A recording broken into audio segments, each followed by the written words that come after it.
కృష్ణమ్మ ఉధృతి ఒక్కసారిగా కూడా శాంతించినట్లుగా కనిపిస్తుంది. ఎగువ ప్రాంతాల నుంచి వస్తున్న భారీ వరద తగ్గుముఖం పట్టింది. దీంతో శ్రీశైలం జలాశయం వద్ద నీటి ప్రవాహం గణనీయంగా పడిపోయింది.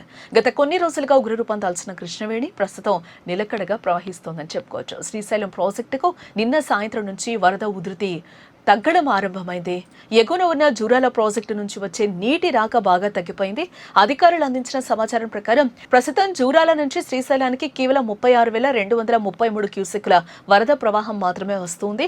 తెలుగు రాష్ట్రాల జలనిధిగా భావించే శ్రీశైలం జలాశయం ప్రస్తుతం పూర్తి స్థాయి నీటి మట్టానికి అత్యంత సమీపంలో ఉంది. శ్రీశైలం డ్యాం గరిష్ట నీటి మట్టం 885 అడుగులు కాగా ప్రస్తుతం ప్రాజెక్టులో నీటి మట్టం 878 అడుగులకు చేరుకుంది.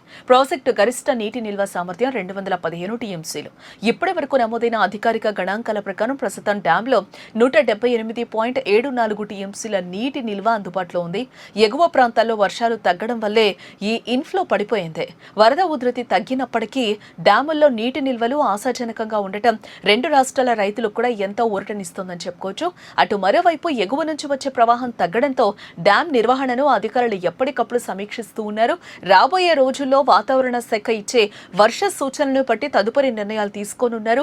శ్రీశైలం ప్రాజెక్టు దాదాపు నిండడంతో దిగువ ప్రాంతాలకు కూడా పెద్ద ఎత్తున ప్రయోజనం చేకూరుతుంది. ముఖ్యంగా నాగార్జున సాగర్ వైపు నీటిని నిరంతరం తరలిస్తూ ఉన్నారు. 2 జల విద్యుత్ కేంద్రాల ద్వారా నిరంతరం విద్యుత్ ఉత్పత్తి అయితే కొనసాగుతుంది. ఏ విద్యుత్ కేంద్రాల ద్వారా మొత్తం 38,369 క్యూసెక్కుల నీటిని నాగార్జున సాగర్ కు విడుదల చేస్తూ ఉన్నారు. జల విద్యుత్ ఉత్పత్తి వేగంగా జరగటం వల్ల రెండు రాష్ట్రాల విద్యుత్ రంగానికి కూడా మేలు జరుగుతుంది. ఎగువన మహారాష్ట్ర, కర్ణాటక జలపాతాల ప్రాంతాల్లో కురుస్తున్న వర్షాలు మందగించాయి.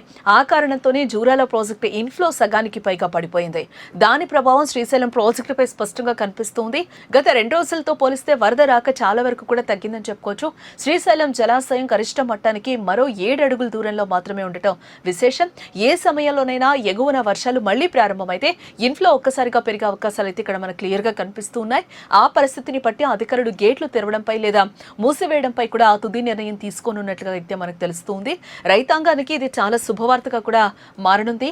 వచ్చే పంట కాలానికి సరిపడా తాగునీరు, సాగునీరు అందుబాటులోకి వచ్చింది. జలాశయం నిండుకుండలా మారడంతో రాయలసీమ ప్రాజెక్టులకు, తెలంగాణ తాగునీటి అవసరాలకు ప్రాణవాయువులా మారింది. డ్యామ్ సేఫ్టీ ఇంజనీర్లు నిరంతరం నీటి ప్రవాహాన్ని, ఒత్తిడిని కూడా పర్యవేక్షిస్తూ ఉన్నారు. కంట్రోల్ రూమ్ ద్వారా ఎప్పటికప్పుడు నివేదికలు కూడా సిద్ధం చేస్తూ ఉన్నారు. నీటి విడుదలపై దిగువన ఉన్న కృష్ణానది పరివాహక ప్రాంత ప్రజలకు హెచ్చరికలైతే జారీ చేస్తూ ఉన్నారు. మొత్తానికి శ్రీశైలం జలాశయం వద్ద ప్రస్తుతానికి ప్రశాంత వాతావరణం అయితే నెలకొంది. నీటి మట్టం అత్యంత స్థిరంగా ఉండడంతో ప్రాజెక్టు భద్రతకు సంబంధించి ఎలాంటి ఢోకా లేదని కూడా ఇంజనీరింగ్ అధికారులు స్పష్టం చేస్తూ ఉన్నారు. ఎగువన మళ్లీ భారీ వర్షాలు కురిస్తే తప్ప ఇన్ఫ్లోలు పెరిగే సూచనలు కనిపించడం లేదు. ప్రస్తుతం అందుబాటులో ఉన్న నీటితో 2 తెలుగు రాష్ట్రాల తాగు, సాగునీటి అవసరాలకు ఎలాంటి ఇబ్బంది అయితే ఉండదని చెప్తూ ఉన్నారు. 2 వైపులా ఉన్న పవర్ హౌజుల్లో గరిష్ట స్థాయిలో విద్యుత్ ఉత్పత్తిని కొనసాగిస్తూనే సాగర్ ప్రాజెక్టుకు సమృద్ధిగా నీటిని పంపిస్తూ ఉన్నారు.